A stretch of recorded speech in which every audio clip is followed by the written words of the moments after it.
Hey guys, how's it going? Hope you're doing well. My name is Crown, and today I'm going to read you some very interesting stories that I hope that you're gonna love. And now, without further ado, let's go!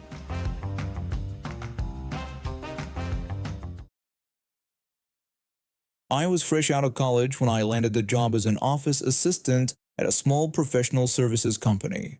The pay was minimum wage, but my boss promised me a golden opportunity. If I worked hard, she would train me to become one of their freelancers who earned significantly better money. As a young, hopeful graduate with student loans to pay, this sounded perfect. Our company took orders from clients and assigned them to our roster of freelance professionals. My boss, who owned the business, was supposedly one of the best in the field and would sometimes handle the most important projects herself. During my first week, she explained that when taking over an order, I would become like a project manager. She emphasized that I needed to ensure the freelancer completed the work on time, especially since our work was usually time sensitive. She loved giving long lectures about how she was paying me, minimum wage, mind you, to use my brain.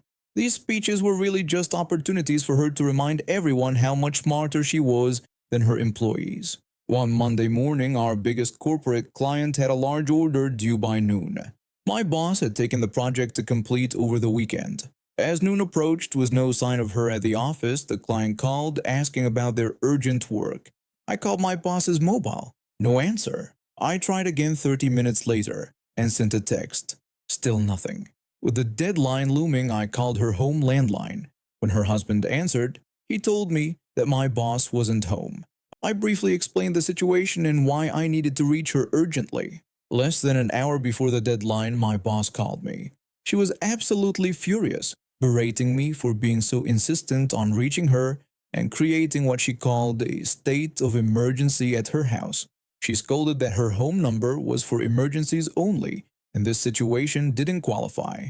She said it wasn't professional to call people when they weren't at work, and assured me she had everything under control and was sending the work to the client directly.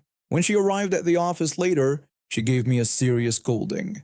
She explained that while I needed to monitor other freelancers, I shouldn't do the same with her. She emphasized that it was her business, that she had everything handled, and that she knew all the clients personally who were clients because of her. Looking me directly in the eyes, she said that if she took over a task, it became her responsibility, not mine. She told me I didn't need to bother her with reminders, that I should just provide the client's instructions and she would handle everything herself.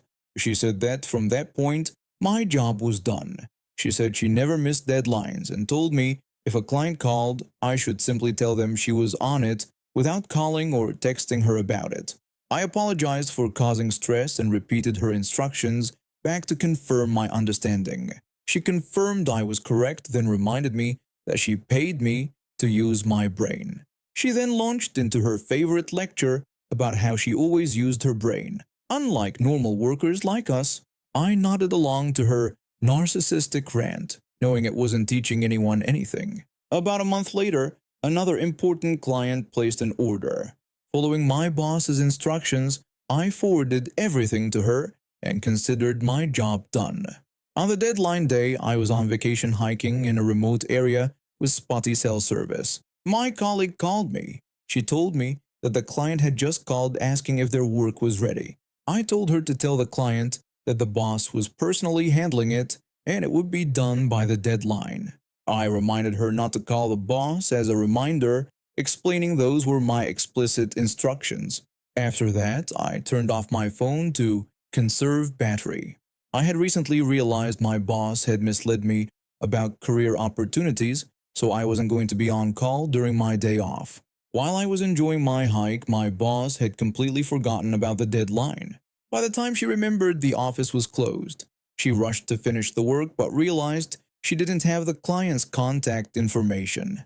With my phone off and the order details at the office, she had to drive there herself, retrieve the information, and deliver the work late. Particularly embarrassing since my colleague had told the client she was personally handling it. When I returned to work, all hell broke loose.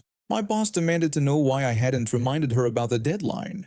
I simply pointed out that she had told me not to. When she asked why I hadn't checked in before my vacation, I reminded her that she had said once I passed a test to her, my job was done. She was fuming but knew I had followed her instructions exactly. Still, she tried to shift the blame. She complained that I hadn't provided her with the client's contact details, questioning how she could have delivered the work, and claiming it was my fault for not providing all the information. I reminded her that she had told me she knew all clients personally. I added that if she had used her brain like she was always telling us to do, she would have noticed the client's contact details were right on their letterhead, on every single page, top and bottom. The look on her face when she realized I'd thrown her own words back at her was insane. I was fired the next day, but I didn't mind.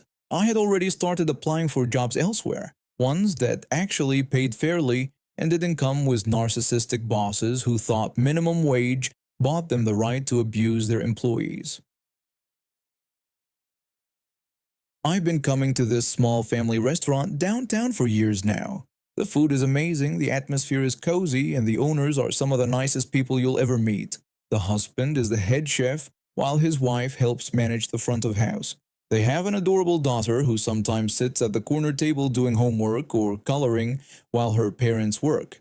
Last Saturday, I was enjoying my usual order of pasta when the most bizarre scene unfolded right before my eyes. It was peak lunch hour and every table was filled. The place was buzzing with conversation and the delicious smell of garlic bread. I noticed a woman in her mid-40s scanning the restaurant with an irritated expression. She was wearing expensive-looking clothes and carrying a handbag that probably cost more than my monthly rent. After circling the restaurant twice, she zeroed in on the owner's wife and daughter, who were having a quick lunch at their usual corner table. The little girl was happily eating spaghetti, sauce smeared around her mouth while her mom was checking something on her phone. The woman walked straight up to their table and stood there with her arms crossed. I was close enough to hear the entire conversation. The woman demanded to know if they were almost done, complaining that she had been waiting for a table for 15 minutes. The owner's wife apologized but explained they were still eating and pointed out how busy the restaurant was that day. The woman insisted that they had eaten enough already and that she needed the table immediately, suggesting they could move to other tables in the back. The owner's wife explained that there weren't any other tables available and that they were eating just like everyone else. She suggested the woman put her name on the waiting list at the front. The woman's face turned red. She looked around dramatically as if seeking support from other diners, but everyone was either pretending not to notice or openly staring. The woman boasted about how much money she spends at restaurants like this and insisted she shouldn't have to wait, claiming they were basically done with their meal anyway. The owner's wife acknowledged her frustration but repeated that they were still eating and asked her to be patient or try another restaurant if she was in a hurry. The little girl looked up from her spaghetti, clearly uncomfortable with the tension. She asked the woman to leave them alone, explaining they were just having lunch. That's when things went completely off the rails. The woman snapped at the child, telling her not to dare speak to her like that and calling her a little brat. Then, before anyone could react, she kicked the little girl's chair hard.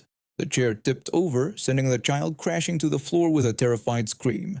Sauce splattered everywhere as the little girl hit the ground with a thud. The restaurant went dead silent. The owner's wife immediately dropped to her knees to check on her daughter. The owner's wife asked if her daughter was okay while demanding to know what was wrong with the woman.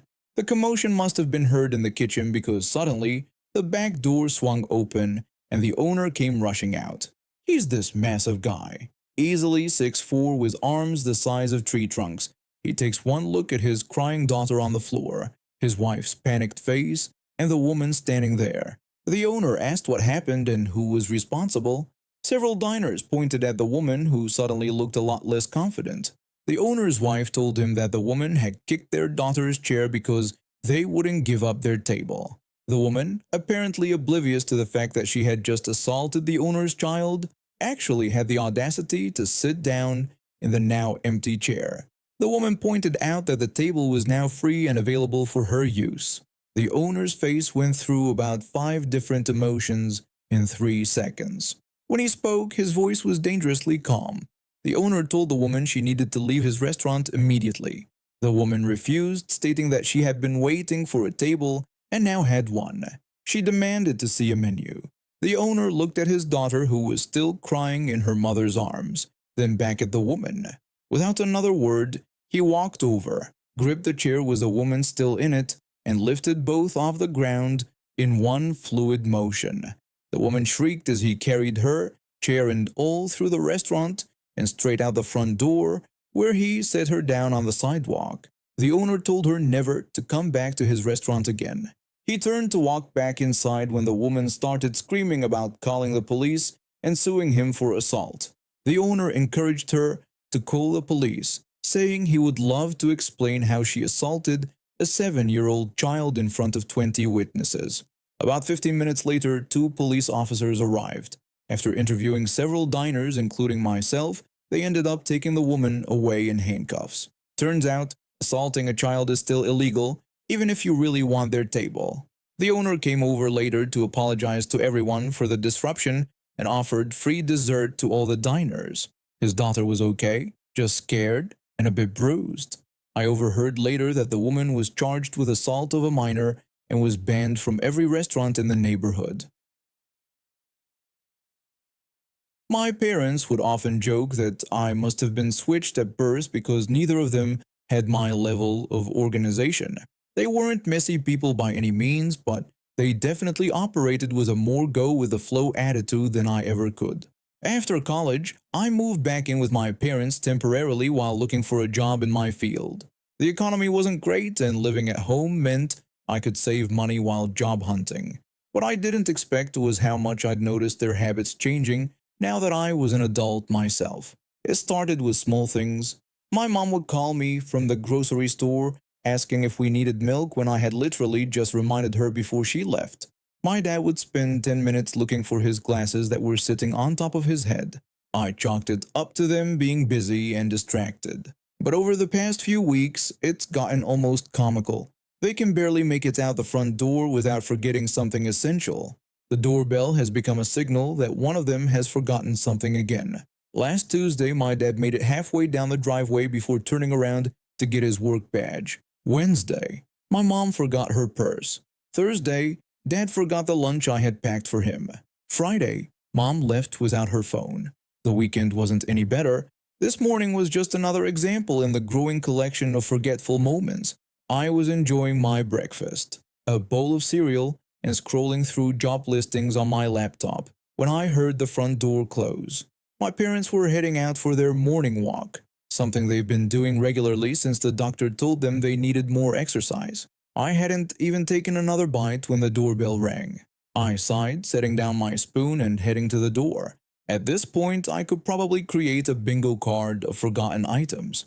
I swung open the door to find my mom standing there with a slightly embarrassed look on her face. I commented with a hint of sarcasm about how she and Dad had been forgetting more things lately whenever they went out. I wasn't trying to be mean, just pointing out the obvious pattern.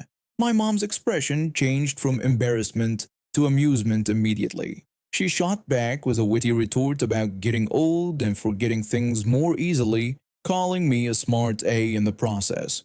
Her comeback was delivered with such perfect timing and a wide smile that I couldn't help but laugh. She had gotten me good, and I definitely deserved it for stating the obvious. We both stood laughing together in the doorway. My dad, who had waited at the end of the driveway, called out to us, asking what was so funny and if Mom had forgotten something again.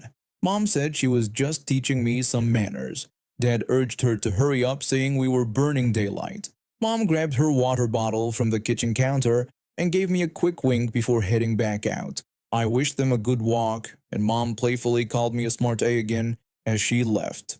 After they left, I sat back down at the table, still chuckling to myself. I decided to make a little present for them, a checklist to hang by the front door with all the commonly forgotten items. I spent the morning creating a cute laminated list with check boxes for things like phone, wallet, keys, water bottle, and dignity.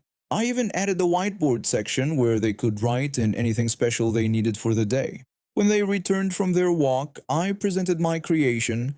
I told them I'd made something that might help with their forgetfulness. Dad joked that now they were being organized by their own kid. Mom asked to see the list. She looked at the list, particularly at the dignity checkbox, and burst out laughing again. She acknowledged my comeback with appreciation, calling me a smart A again, but in a good-natured way. Dad admitted the list was actually helpful, though he wasn't sure he appreciated being reminded of his declining mental faculties every time he left the house. I asked if he'd preferred to continue doing the walk of shame back to the door 5 times every morning. Dad conceded that the checklist should stay. To my surprise, they actually started using it. Within a week, the doorbell rings had decreased by about 80%.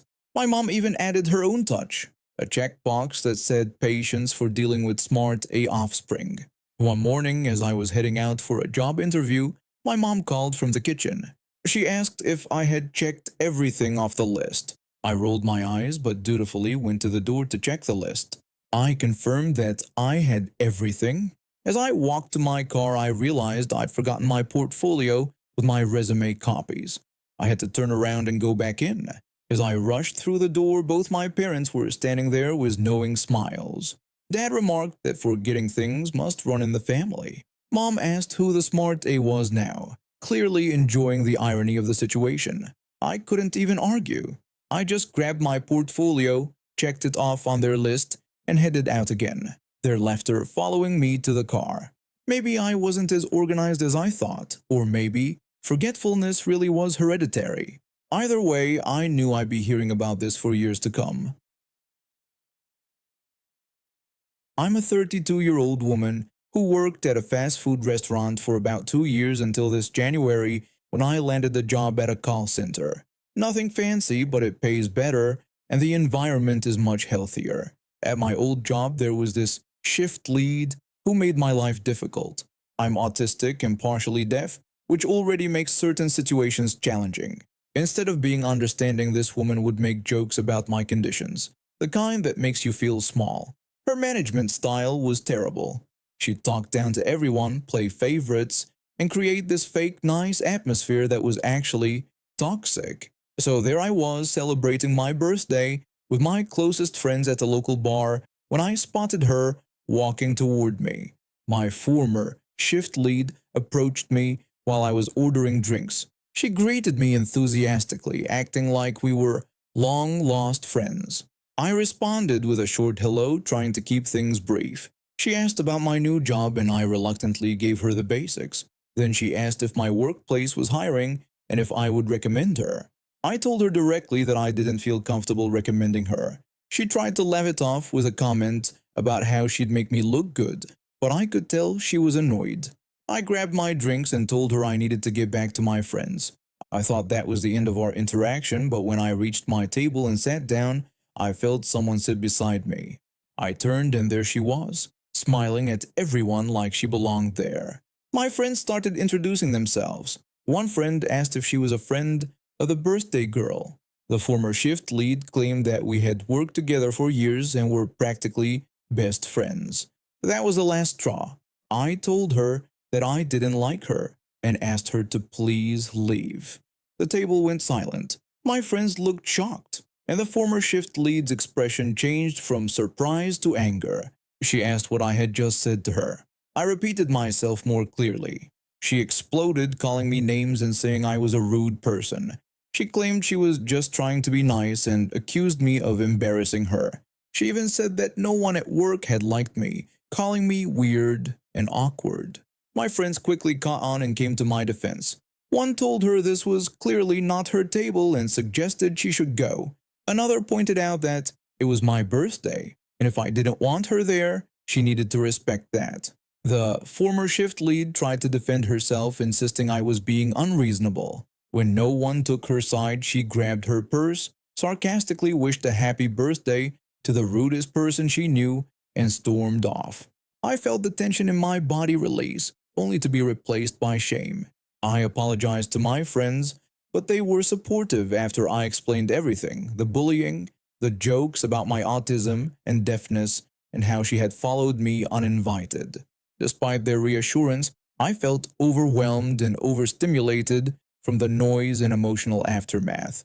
I told my friends I needed to leave and they didn't hesitate. Within minutes, we had paid our tab and were heading back to my apartment where we spent the rest of the evening in a more comfortable environment. And now we have reached the end of today's stories. Thank you for watching and see you next time.